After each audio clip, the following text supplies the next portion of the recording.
For today's video, samahan niyo ako para silipin ang kaganapan sa ating bukid. Maagang nagtungo ang aking kapatid sa aming palayan para tignan kung ano na po ang nangyayari sa ating pagpapabunot ng punla ng palay. Kasabay na rin yung pagpapatanim ng ating palay sa araw na ito. At medyo hindi magandang panahon sa umagang ito dahil nakakaranas po ng amihan dito sa lugar po natin. At ito naman po ay pabor sa ating mga magsasaka para samantalahin yung hindi mainit na panahon. Kaya nga po yung mga nagbubunot ay tamang-tama lang para sa kanila, para hindi po masyadong mainit. At yan nga po, ganyan ang proseso ng pagpapabunot ng ating punla ng palay. So nung bata kami ay nasubukan ko rin yung magbunot ng punla ng palay at hindi po basta-basta kasi dapat medyo maayos yung paghahawak mo dito sa kanyang baba, kasi kapag sa taas ka ng hila ay talagang mapuputol siya. Kaya tignan nyo naman po itong si kuya, napakabilis niyang magbunot ng palay. So pagka bunot po niya ay kailangan pong tanggalin yung excess na mga lupa na nakakabit doon sa kanyang mga roots. Ayan, so kikis-kisin po niya yan at kapag magaan na po siya ay sa kanya kakamadahin. Ayan po, ito ay sa tito po namin na kasalukuyan po na nagpapabunot ng kanyang punla ng palay. So ayan, medyo maambon dahil ngayon po ang kontrata ng mga taga-bunot at taga-tanim ng palay ay talagang babanatan po nila ang pagtatanim at pagbubunot. Itong si ate ay eksperto na rin sa pagbubunot ng mga punla ng palay. Ayan, marami na po silang nabunot at kada isang kamada ay nagkakahalaga yata na ngayon ng 2 piso o ewan ko kung 5 piso na ngayon, kasi nung bata ako ay nasa 150 kada ganyan. So itong si ate, konti na lang yung kanyang nakatoka. At ito naman sa parte ng lupa ni papa ay nagpapatanim na rin po siya ng palay. So ayan, so nung bata kami naranasan ko din magtanim ng palay at proud ako na anak ng isang magsasaka. Ayan, so ang pagtatanim ng palay ay hindi rin basta-basta. Sa amin ay nakasanayan namin na merong linya na sinusundan ng mga taga-tanim para kapag paglaki nila ay pantay-pantay or straight po yung kanilang pagtubo. Ayan, at pagkatapos nitong pagtatanim ay kailangan naman bantayan yung pagdami ng mga kuhol na kakain dito sa mga naitanim na punla. Yan, nung bata kami, paunahan din kaming magtanim ng palay. At nakakatuwa na hanggang ngayon ay marunong pa rin naman kami. Sadyang wala lang kami sa panahon ng pagtatanim, pero subok po namin ang pagtatanim ng ganyan. Ang pagtatanim ay hindi rin basta-basta talaga, kasi kailangan mong tansyahin din yung itatanim mo. Hindi pwedeng madami at hindi rin pwedeng konti. So yung mga yan ay mga nagkontrata sa pagtatanim sa amin. Kada taniman ay sila yung kinukuha ni papa na magtanim, or depende kung may mga kuha po sila, minsan ibang taga-tanim naman yung nakukuha namin.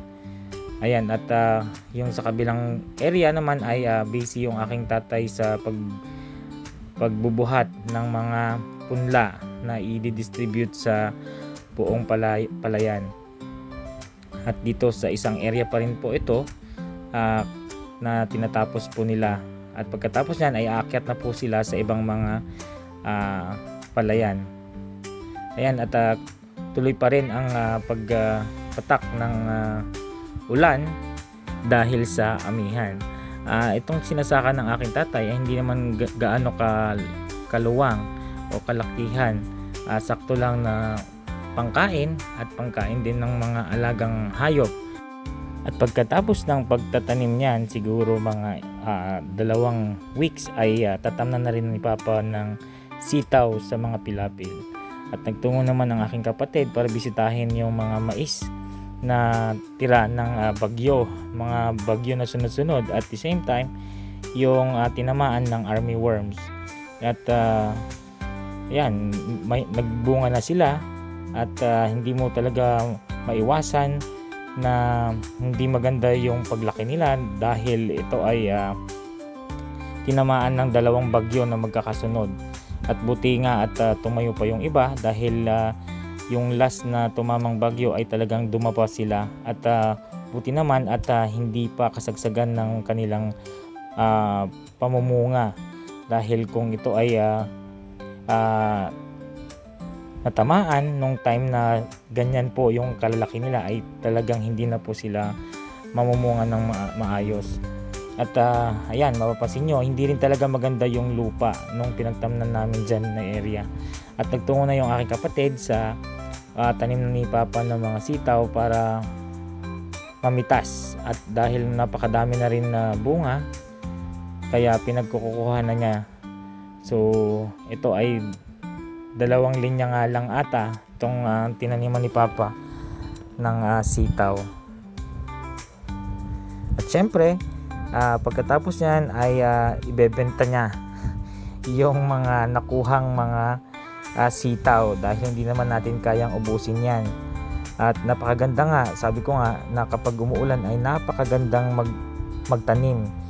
Kaya ngayong Disyembre ay hahabulin natin yung ating pagtatanim ng mga punong kahoy, mga fruit bearing trees at iba pang mga gulay. Kaya abangan nyo po ang aming bukid serye sa aking pag-uwi. At halos nakakuha yung aking kapatid ng 6 kilos, 5 to 6 kilos na sitaw sa kanyang pamimitas. Dadalhin niya yan sa aming kapitbahay para ibenta. Yung iba ay kanilang lulutuin para sa pananghalian. At napakaganda nga na bilang isang anak ng isang magsasaka ay napakasagana sa mga pagkain kung masipag tayo magtanim.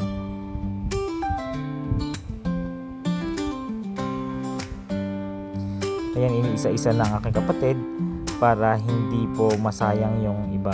Although hindi naman masasayang dahil pwedeng maging binhi kapag may mga naabutan ng magulang na mga bunga ng sitaw.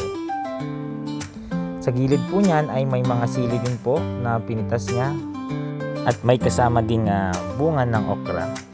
At alam niyo po, napakagandang umuwi pag panahon ng tag-ulan dahil napakaluntian ng kapaligiran. At ito na nga po yung nakuha ng aking kapatid na mga sitaw.